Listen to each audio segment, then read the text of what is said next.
Добро вечер, драги мои, топло добреде да ви посакувам во новото издание на Fairplay.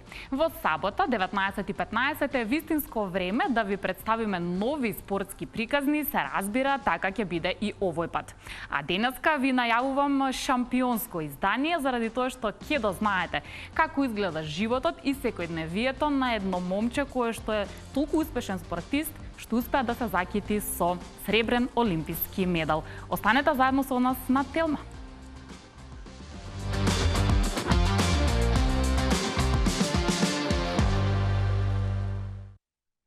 Изминатото лето најубавите нешта на Македонија би рекла дека и се случија на спортски план. Тука ја вклучуваме и Олимпијадата и после многу долги години кога ние таму праќаме спортисти со вајлд карта или тешко заработена норма, овој пат се појави еден спортски тим кој што уште пред да замине во Токио најави: "Оттаму ќе се вратиме со медал." И погодете, тоа навистина се случи. Во продолжение, еве приказната на нашето сребрено олимписко момче, Дејан Георгиевски.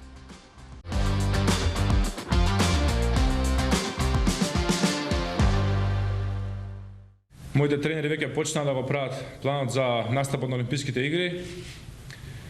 Со Господ напред, за некој ден се исклучуваме од реалноста и одиме на моментот. Македонија има олимписки златен медал.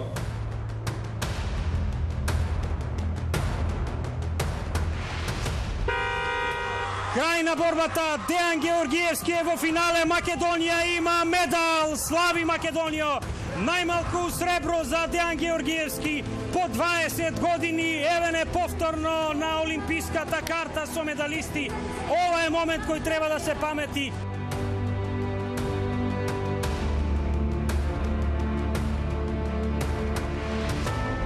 Вниманието на домашната јавност летово сосема оправдано се сврте кон спортот кој не ужива голема популарност во земјава, но се појави момчето кое не натера да ги научиме правилата на таеквондото. Најуспешниот спортист во македонската олимписка делегација и знаменосец, 22-годишниот Дејан Георгиевски, на 27 јули во Токио освои сребрен медал во категоријата над 80 килограм.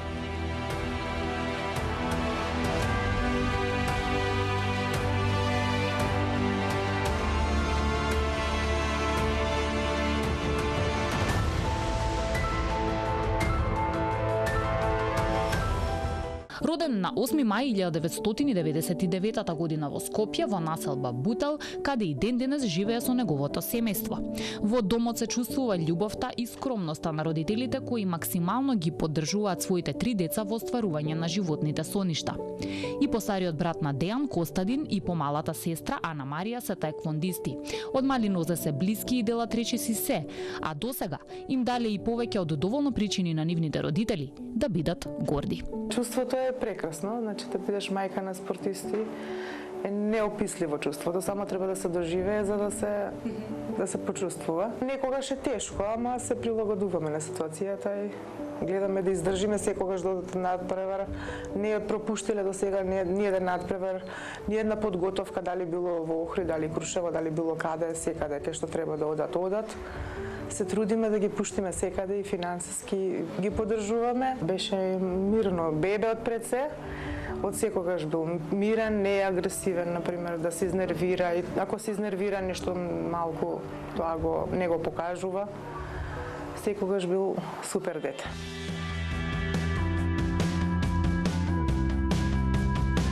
Првата желба за тренирање на овој и не така популарен спорт Дејан и брат му ја добиваат по презентацијата на таеквондо клуб Бутел во нивното основно училиште Климент Охридски. Клубот постои 14 години, краток период во кој тренерите, браќата Дарко и Борче Костовски, успеаа да освојат многу медали со нивните спортисти, но и да создадат олимписки медалист. Да бидам искрен, сето тоа ми доаѓа не толку силно јасно, некако магловито ми доаѓа, од единствена причина што најпрви дојде во групата на мојот брат. Се сеќам на него и на неговиот брат, кога почна да вежбаат, мали момчиња, симпатични, потоа се приклучи и нивната сестра Ана Марија и така. Дојде од училиште во Климент Охридски и имале некоја презентација таму и кажа дека сака да одат да се запишат. Отидов јас со нив, со Коки и со Дејан, ги запишавме да пробаат, да видат како ќе биде и од утре дента рекоа дека ќе тренираат. После некое време и сестра им ја приклучија и она сакаше да оди и до ден денес уште тренираат. Дали е лесно да се препознае талентот на време? Неопходно ли е да се биде строг? Стратегијата на тренерот е на моменти и клучна, но Дејан ја има среќата да работи и тренира со тим, кој посоодветно е да се нарече фамилија. Не би го нарекол тоа строго, повеќе би рекол, ете, некоја линија на праведност, односно на тоа што мора да се заврши. Еден сериозен тренер, кој што е од нашето обкружување, вели дека 60% од големата медала, без разлика на кој надпреварување ќе се добие, е селекцијата на спортистот. Значи, самото селектирање 60%. Првите моменти каде што тој исчекори силно напред во неговата спортска кариера е Европското првенство сениорско, каде он на неполни 18 години стана европски шампион и освои европско злато. Дејан е петкратен балкански првак, а до 21 година освоил и 2 европски бронзи. Во 2017 се закитува со злато на Европското сениорско првенство во Софија. Сребрени медали освојува во 2018 на Медитеранските игри во Тарагона, 2019 на Сениорското европско клубско првенство во Грција и 2020 на Европското првенство во Сараево. Има десетина златни медали на светските купови кои се турнири за олимписко рангирање. Сериозно се занимава и со джудо и во овој спорт е поранешен јуниорски шампион.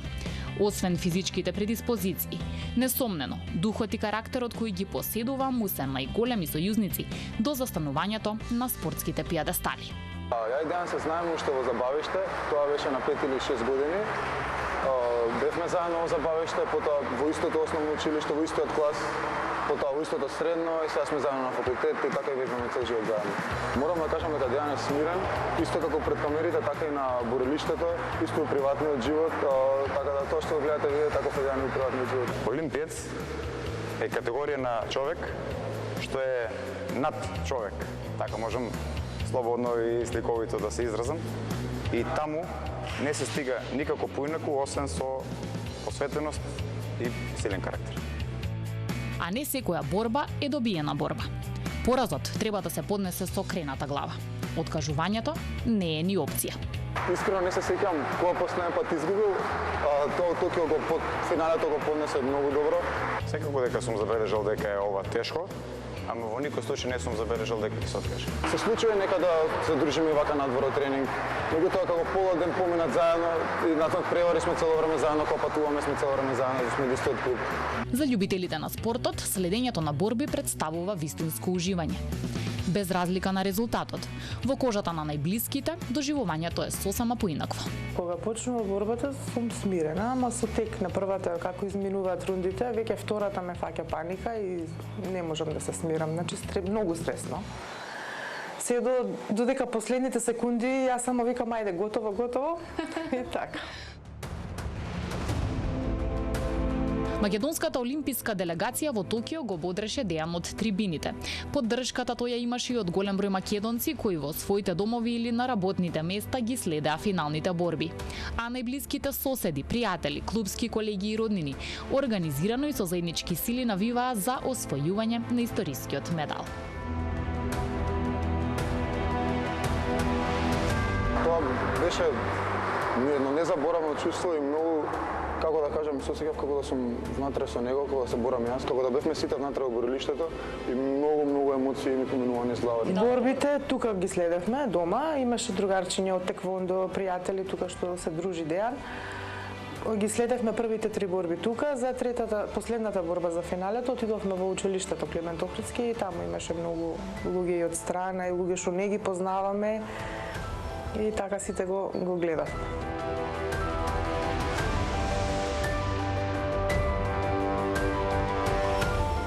Овој успех не е само за мене, не е само мој успех, е за сите нас тука и за цел народ во нашата држава Македонија. враќањето од Токио, Дејан ги комплетираше студиите по менаџмент на човечки ресурси на Универзитетот за туризам и менаџмент. Наредните 3 години до летните Олимписки игри во Париз 2024 ќе бидат период за создавање на вистинската стратегија и постигнување на топ форма за освојување на првото олимписко злато на кое, откако е независна држава, Македонија се уште немала прилика да се израдува. Да, верувам. Тоа го покаже и сега, на само 22 години, Париз ќе биде многу подобро. На наредните Олимписки игри ќе имаме повеќе медали, меѓу кои ќе биде златото. Јас верувам дека ќе успее во Париз, дека ќе донесе злато, ќе ги израдува сите, па и мене. Мислам дека ќе има и поддршка и сестра му да успее да отиде со него и да дојдат двајца со медал.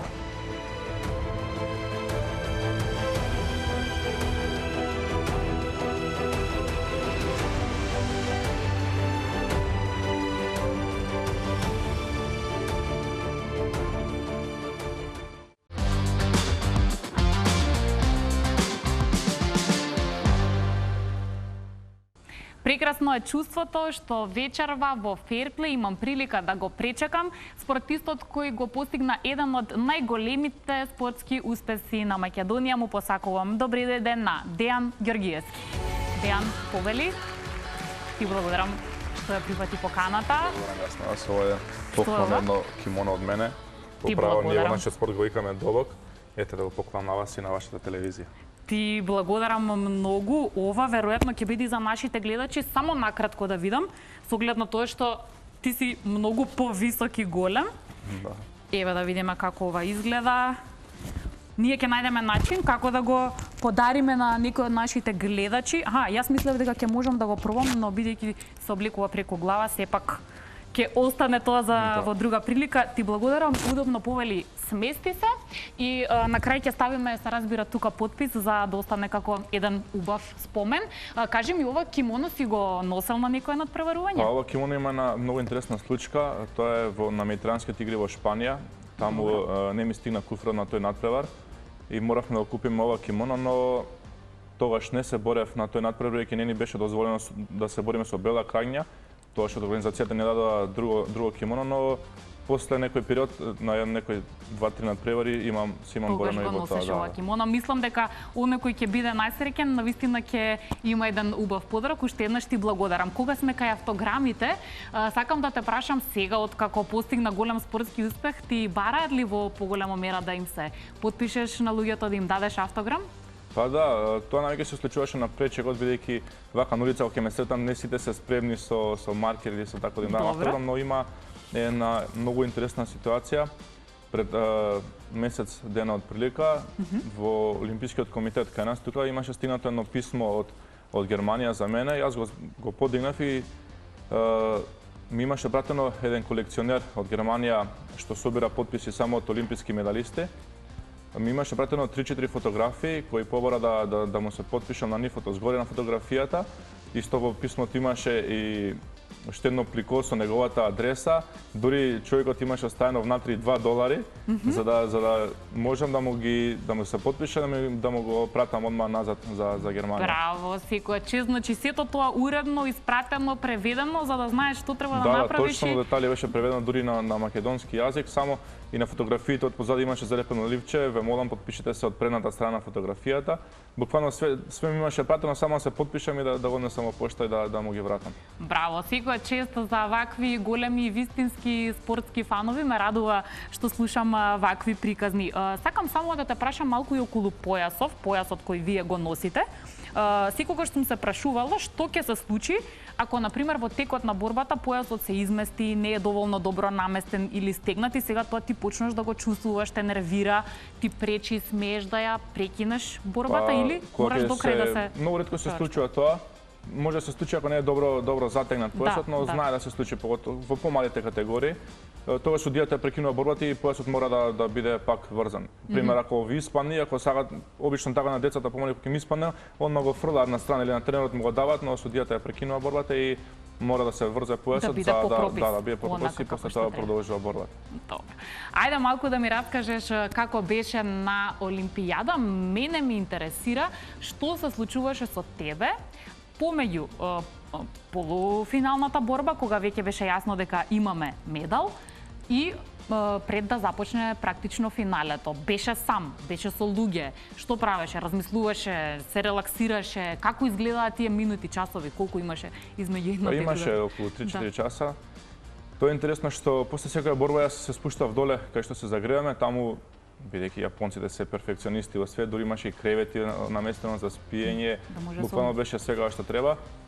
После секоја борба јас се симнував доле, најчесто бев со Филип и со тренерите, но ме остава повеќе да бидам само со Филип. Тоа е интересно што од полуфиналето до финалето јас телефонот мислам од секоја борба не го користев телефонот бидејќи теренот така ми кажа да немаш дефокус. Знае што се случува тука во Македонија и дека може тоа да влие лошо на мене. Интересно е тоа што јас во меѓувреме спиев од полуфиналето во финалето, сите се прошушат како успеа, нели таа еуфорија, но јас сам не знам, си пуштив музика на слушалки, си заспав. И така побрзо ми помина времето до финалето. До финал. Добро, во финалето и покрај тоа што освои медал за секој респект е тоа, меѓутоа нели ние навивавме, сакавме злато, може ли да се каже што беше пресудно, што ете овој пат не успеавме да стигнеме до златото. Сега имаме планови за понатаму нели за злато. Зошто овој пат изгубива таа борба? Така, ние уште пред да тука најавивме дека донесеме златен медал. За жал тоа не го остваривме, но ете, тоа ќе остане поголем мотив за понатака, за следните Олимписки игри да донесеме златен медал. Не знам што беше точно пресудно, може тоа што Владислав Ларин, тој е секако најдобар во мојата категорија, може би тоа што има повеќе искуство од мене, беше пресудно.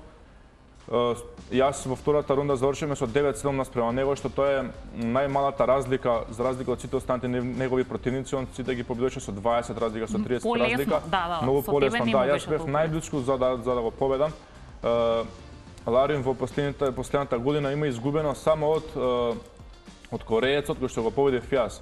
Инаку нема пораз неколку години. Да, добро, значи сепак силен противник, но како што рече и самиот мотивација за тоа што не чекаат здравија нови надпреварувања и Олимписки игри. Сакам да објасниме за нашите гледачи и оние кои што можеби не знаат толку добро детали за таеквондото. На Олимпијада вашето надпреварување е доста различно од другите турнири или првенства заради тоа што и самите категории, така и распределеноста по килограми е поинаква. И тоа сега значи, ако добро ова го поедноставам, дека спроти тебе може да застане некој што е речи си 10 килограми послаб или има помалку од тебе, може да биде поситен, понизок, но тоа не значи дека не е јак. Ајде малку ти пообразно. Владислав Ларин е еден од тие.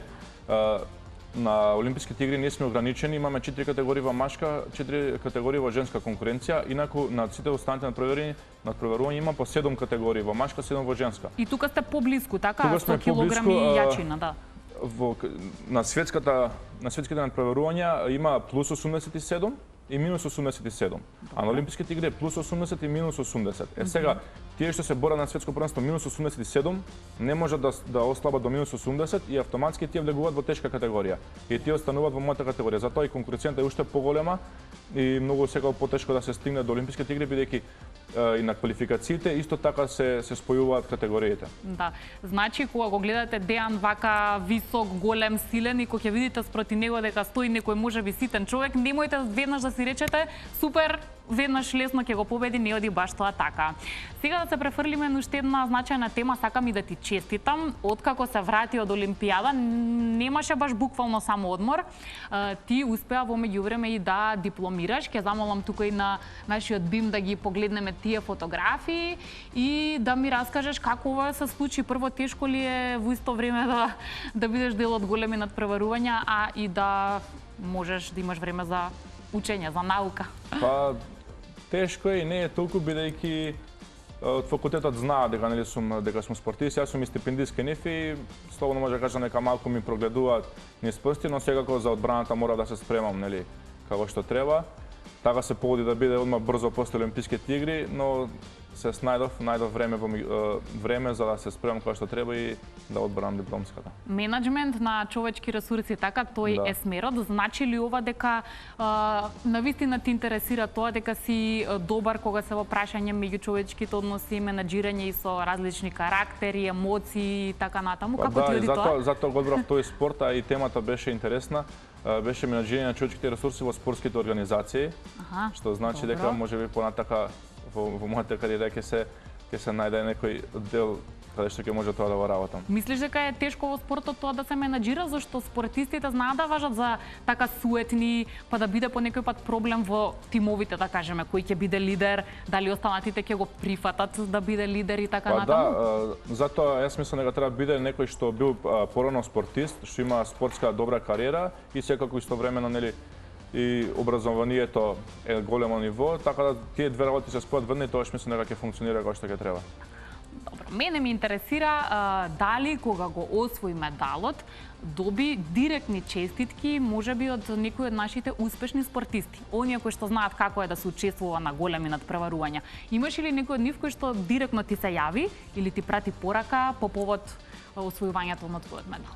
Па да, имаше повеќе неколку што на Инстаграм што ме ставија на стори, еден од тие и Перо Антич. Ми пишува повеќе на Инстаграм, бидејќи нели ние бевме таму, не може и да сака да ме добијат, не можеше да ме добијат, бидејќи и со временската зона бевме многу разлика, но еден од спортистите и Перо Антич. Перо Антич. Ние имаме, се разбери, во повозрастните категории успешни спортисти. Единствениот кој што донесе на Македонија злато е господинот Шабан Трстена, го направи тоа во борење слободен стил, а беше и доста доблесен за тебе и твојот тим да го пречека во својот дом, за да се видите, да си споделите искуство, да позборувате. Таму беше и нашата екипа. Предлагам да видиме каква беше атмосферата, а потоа и со Дејан ќе го прокоментираме ово убаво дружење.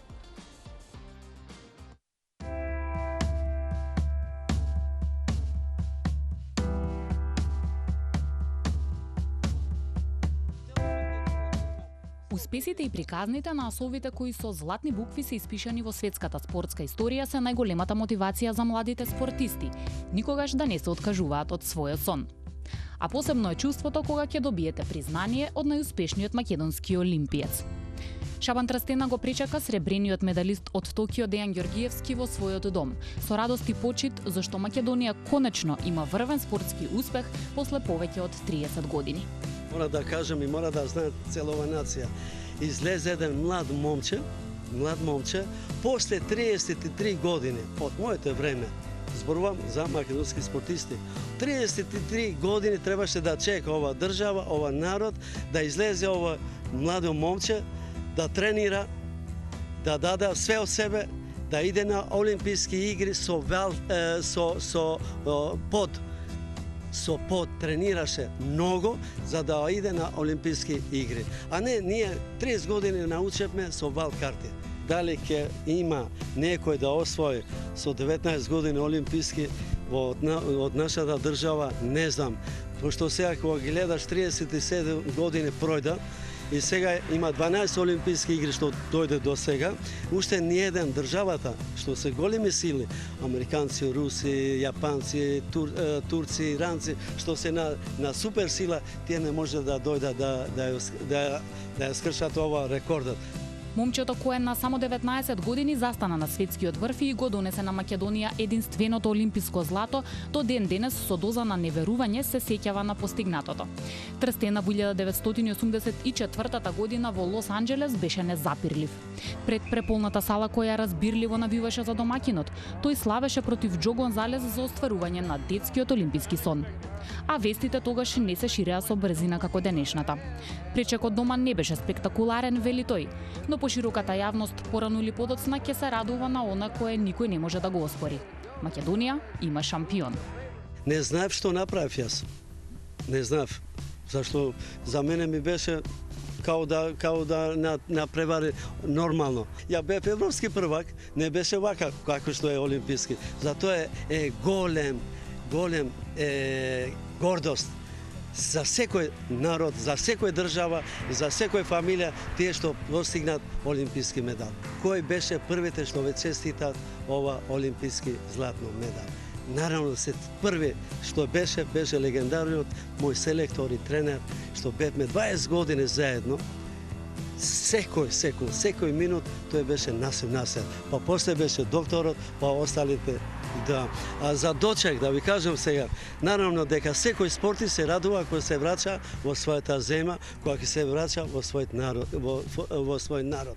За жал, ја тоа не го преживев. За жал, ја тоа не го преживав, излезеле 20 души да ме дочекат, ама понекогаш е подобро вака, зашто ме терали уште повише да тренирам, уште повише и наравно дека не се откажав. Шампион не се раѓа. Шампион сепак се станува. На патот стои само едно и единствено – макотрепна работа. Може и Дејан да закажем има време сега 3 години.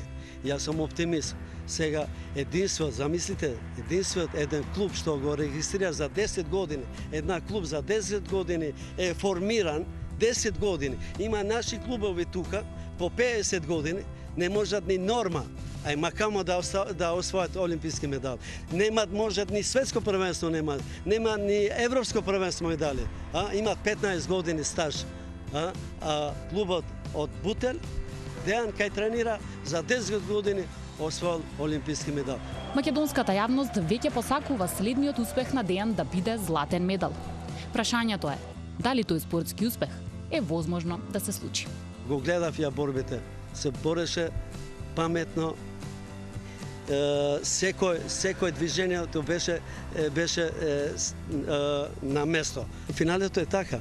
Мора некој да биде подобро. Он е млад, он ќе треба да продолжи, како што реков пред малце јас, не треба славата да ти удри во главата. Сега за 3 години го очекува Олимписки игри во Париз. И сега мора да дава уште повише да тренира, уште повише дисциплина, за да може да дојде до олимписки титула.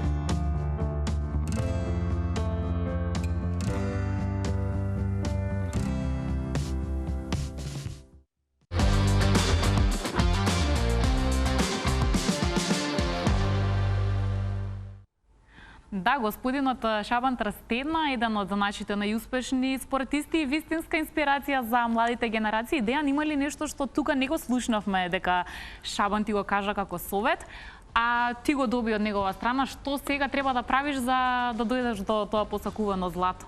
Па јас уште со Шабан Трстена од 2017 година на една церемонија, кога си беше спортист на годината, се сретнавме таму. И тој многу избори и кажа за мене, кажа дека верува дека може да стигнам на Олимписките игри, што на крај така искочи. Ја ги слушам сите негови совети, секако дека е во право, бидејќи кога ви дава совет некој човек што има олимписки 2 медали, од кои едниот е златен, секако дека ќе ги послушам и ќе пробам да ги исполнам како што треба. Да, добро, гледам дека ние не можеме баш да ги дознаеме сите тие ваши интерни разговори, но ти кажува ли што се однесува и до тактика, до борење, некои конкретни вака совети кои што се разбира различни ви се спортовите, но тој знае како е кога 1 на 1 со некого се бориш, нели? Ја знае таа психолошка тензија, да кажам. Да, па тоа што не го кажа сега тука пред камерата, ми кажуваше некои вежби кои ги правил он за поголема кондиција и на кој начин го правил неговото кардио и неговото трчање. Ете така, како што реков, важно е да се споделува искуството и знаењето и да дадеме поддршка на младите спортисти. Дали тренерот Борче се лутеше или ти кажа нешто неубаво, да речам, откако не дојдовте до златото? Кој беше првиот разговор меѓу вас кога заврши борбата? Не, тоа, знаете како сите беа пресрекни. Јас бев тој кој што малце првите саат, можеби повеќе 2-3, не ми беше јасно, бев тажен зашто не е златниот медал, дури бев така збунет као и кога ни правиа пречек, сикам сега ни прават пречек, а ние сме со второ место. Тој период ми беше многу тешко, но не, тренерот ништо не ми кажа, сега беа пресрекни. Поддршка до крај, така? Да, поддршка до крај. Мислам, што ќе ми кажат кога сме донеле сребрен медал од Олимписки игри, кој е најголем за нашата држава до сега. Точно, така поздрав до целиот тим и се разбира сите останати во твојот клуб. Вака даваш печаток дека си питом, мирен човек, барем јас досега не сум те видела нервозен или да избувнеш во одредена ситуација. Каков си во приватноста, затоа што ние не можеме да ве процениме вас гледајќи ве на борба. Таму не смеете да покажувате емоции. Дали покажуваш емоции приватно? Например, ако си многу среќен, луѓето околу тебе веднаш да забележат, или ако си тажен, нервозен, исто така да забележат? Па не, обично јас сум таков тип што не ги покажува емоциите и да сум тажен, јас сум среќен, тоа гледам да си остане во себе, бидејќи не сакам да влијам на другите луѓе, зашто јас ако сум тажен да направам некој друг да биде и да ме мисли, да се секира. Може би полесно ќе ме позна некој кога сум среќен, отколку кога сум тажен. Да, значи тие емоции по-драго ти е да ги споделиш, добро. Морам да те прашам, кога сето заврши веќе, кога можеше да комуницираш со луѓе, од твоите, со кого прво се слушна? Прво со брат ми, па потоа со мајка ми и со сите останати. Да. Брат ти е нели она иницијална каписла за ти и тој заедно да почнете со таеквондо? Па да, и измеѓу борбите кога се слушав само на него му се јавав. После на сите останати, бејќи него ни користев телефон, само зимав, се слушав со него, као да, окей, супер и продолжуваме. Поддршка сепак е потребна, се разбира. Дали некогаш се случило некој толку многу да те изнервира, надвор од борби зборувам, во секојдневието, и да се помислиш дали е време во тој момент да употребиш таеквондо техника? Ти било ли некогаш тешко да се воздржиш, да примениш физичка сила кога некој многу те нервира или те повредува? Не се случува тоа. Луѓето многу избрзуваат кај нас и многу ја покажуваат нервозата, но после тоа ќе помине некој период сваќа дека тој им е грешка, така да не е убаво кога некој друг е нервозен и вие да биете, така да секогаш гледам да смирам ситуацијата, иако не секогаш се тие во право. Да, еве гледате како изгледа човек за примери, би рекла не случајно човек доаѓа до вакви успеси, мора тоа да има некаква позадина. За да дознаеме малку повеќе каков е Дејан во приватноста, ќе ни помогне една прекрасна дама, тоа е неговата сестра, но пред тоа ќе направиме кратка пауза, а потоа и ќе се запознаете со Ана Марија.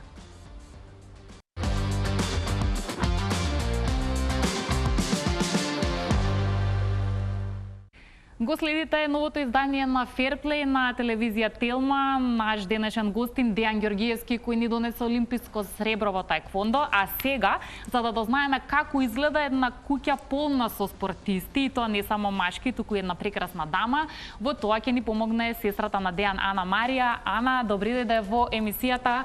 Повели, како си? Добро сум, како сте? Смести се удобно до Дејан и би сакала веднаш, за да им биде појасно на нашите гледачи, да ни раскажеш малку и за твојата спортска кариера. Кои ти се најголемите успеси во таеквондото досега? Па, мој најголем успех е бронзата на светското јуниорско првенство во Тунис. Имам и по други некои надпреварувања, например балкански, европски, светски турнири, турнири, така? Балкански шампион сум, да, имам и други медали од G1 турнир.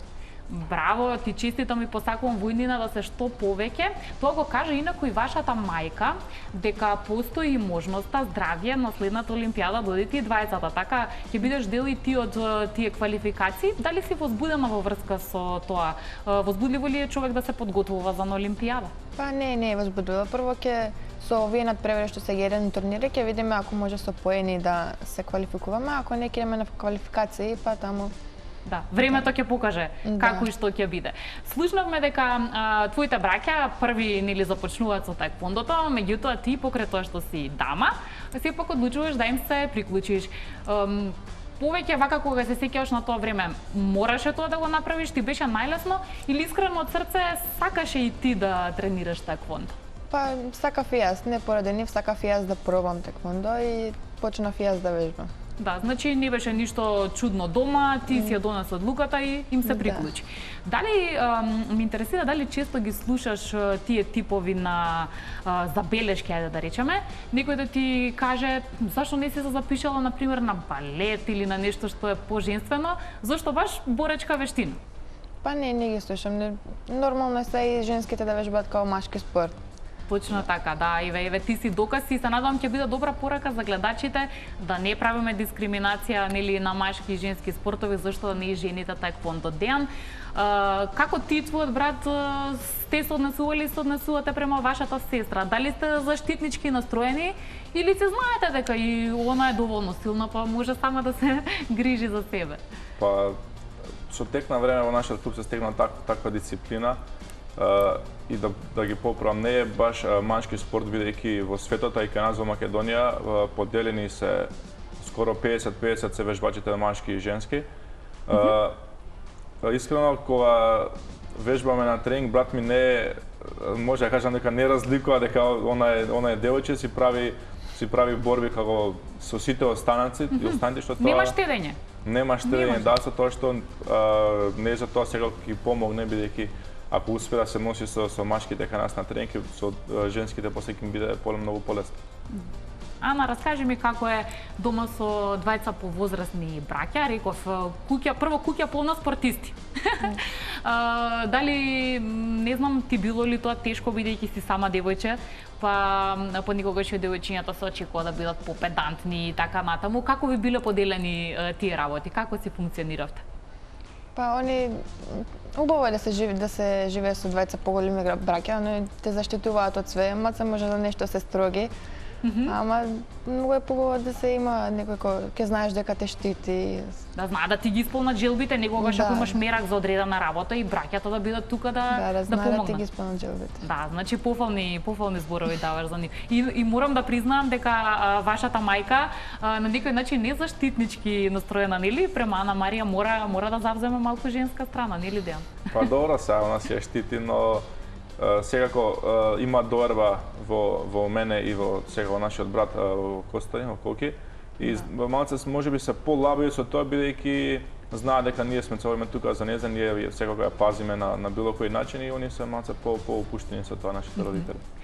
Колку често се случува тоа што го спомнавте, да се борите и меѓу себе? Јасно е дека припаѓате на сосема различни категории, машки и женски, меѓутоа често ли е тоа да си усовршувате техниката борејќи се меѓу себе или тренирајќи заедно? Па секој тренинг кога имаме спаринг се бориме меѓу себе бидејќи немаме ние баш противници во исти категории во нашиот клуб за да може да се бориме, така да се бориме со највисоката категорија, со најниската, од сите може да се научи.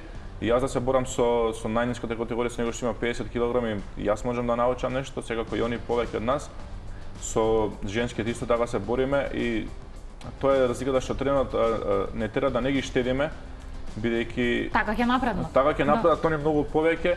Кој што кажав, ако успеат они да се борат со нас и нас, да ни земат некој поен, во некој случај и да не победат, ќе им биде многу полесно кога ќе излезат на борилиште со женските од нивна категорија, ќе им биде многу полесно бидејќи успеале да се носат со многу посилен противник од нив на самиот тренинг. Имаат голема самодоверба, добро. Имаме подготвено едно интересно видео. Ќе ги замолам нашите колеги, доколку може да го погледнеме сега сите тројца овде на видео екранот, а прашањето до вас ќе биде да следите внимателно што се случува и да ми кажете дали вие би можеле да направите нешто вакво. Може, ако ни е подготвено видеото, да го погледнеме сега сите заедно. Ова е еден челендж. Еве гледате што се случува. Добро. Би рекла, ова е доста прецизно, не само дама, имаме сега еден дечко. Еве што успева да направи. Значи го отвара капачето на шишето практично на овој начин. Кажете ми прво, тешко ли ова така како што изгледа? Мене ми делува дека тоа е многу тешко. Сега ние двајца не би можеле да го направиме бидејќи не знам, јас сум потешка категорија. Во тоа првото видео што го направи таа девојката, да. Тоа би можело да успееме, сега ќе треба неколку повторувања, но вториот удар што го направи дечката, тоа малце е потешко, дори невозможно. Ана, тебе како ти делува? Па да, ја мислам дека можам тоа првото да го направам, тоа што девојката, да, тоа кај машкото беше. Добро, еве предлог за на тренинг, особено ако некој па треба биде забавно, во случај да се обидете нешто вакво и да ви успее, молам да ни пуштите видео, ние ќе го емитуваме за да видат и нашите гледачи дека е возможно. Сакам малку само Ана да ми каже какво дете беше Дејан. Раскажи ни малку, имаше ли работи што многу ги сака кога беше мал, не знам, како и секој дете, некој суперхерои, цртани филмови, некоја музика, не знам. Па Дејан беше добро дете, мило. Па за цртани Том и Џери мислам дека му беше омилен. Тоа најмногу гледаше? Да. Добро. За друго не знам, јадење кој му беше омилено. Добро, може да ни кажеш слободно. Па риба пастрамка и пржени компирчиња. Аха, значи ова мораше дома најчесто на менито. Дејан, точно е? Да има? Точно е, да. Тоа ми беше најомилено со тоа што сега го си обожавам риба, но пржени компири гледам да одбегнам што повеќе бидејќи мора здраво да се храните. Како најчесто го поминувате слободното време? Дали приватно се дружите или секој си има собствено друштво, собствен начин на пополнување на времето? Па приватно поретко се дружиме, секако она си има посебни другарки, јас посебни другари. Најчесто се дружиме кога ги шетаме нашите куќиња, тоа ни е најинтересен момент, си си ги шетаме, си разговараме, си правиме овој таму, овој најчесто е за спорт. За спорт е најчесто. Таму во почетното видео кажавме француски булдог, така? Тако куче има? Дома имаме повеќе, имаме еден француски булдог, тој е лично мој. Татко ми има 2 шарпланинци, брат ми има 3 питбули. Значи има многу животни дома. Добро, ние видовме еден преубав двор и преубава атмосфера кај вас. Уште еднаш благодарам за тоа гостопримство, ама не забележав барем во тој момент дека всушност имате. Само дома ни е булдогот француски, а останатите се на друго место, во другиот плац кај што не се. Ета така, добро, во некоја следна прилика можеби ќе ги видиме, бидејќи сме некако веќе кон крајот на разговорот.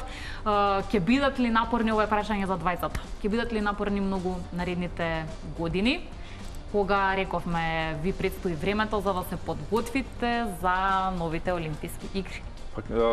Сега ќе бидат напорни, бидејќи сега времето е скратено, нели, бидејќи овие олимписки игри беа одложени за една година, сега се само 3 години. Ќе биде напорно, ќе треба да се фокусираме што повеќе, да идеме на повеќе надпревари, да носиме медали. Тоа е интересно што јас моментално сум 6-ти на ранг листата. Ако успеам да го задржам 6-то место, ќе влезам директно на олимписките игри, ќе нема потреба да додам на квалификации, а за да го задржам ќе треба да земам што повеќе медали на G1 надпреварување, на европско првенство и секако на светското првенство. Дај Боже да биде така. Ана Марија, ќе бидат ли напорни тренинзите и подготовките? Да, ќе бидат напорни, па мора да се собираат поени од надпревари. И ќе бидат напорни за да гледаме, за да не биде, ако не влеземе со поени, ако не влеземе директно, ќе треба да собираме поени на квалификациите, што поише поени, тоа полесна жребка може да ти се падне. А сега го имаме рецептот, нели? Сега веќе полесно го скршивме мразот. Па и полесно и потешко, бидејќи сега треба да бидеме повеќе спремни, нели, си да ќе сакаат мене, нели, да се соочат со мене, да ме победат, бидејќи нели имам таа титула вице-шампион на олимписки игри. Точно. Но јас имам поголема мотивација да вежбам повеќе и здравје на следните олимписки игри да вонесеме златен медал. Здравје, дај Боже да биде така и верувам дека нема да им биде лесно познавајките. Ќе ви се заблагодарам многу на двајцата. Драго ми е што дојдовте заедно во оваа прилика и посакувам следниот пат повторно да дојдете заедно и со уште 2 нови медали. Тука нели го имавме среброто. Дејан, ќе те замолам ти со овој маркер да го потпишеш кимоното, додека јас да се поздравам со нашите гледачи, а вам, драги мои, да ве потсетам во меѓувреме да не следите и на социјалните мрежи, Facebook и Instagram. Таму ќе ги објавиме правилата како некој од вас ќе може да го добие овој убав подарок и се разбира ви благодарам многу за вашето внимание. Со нови спортски теми се гледаме веќе следната сабота во 19:15. Довидување.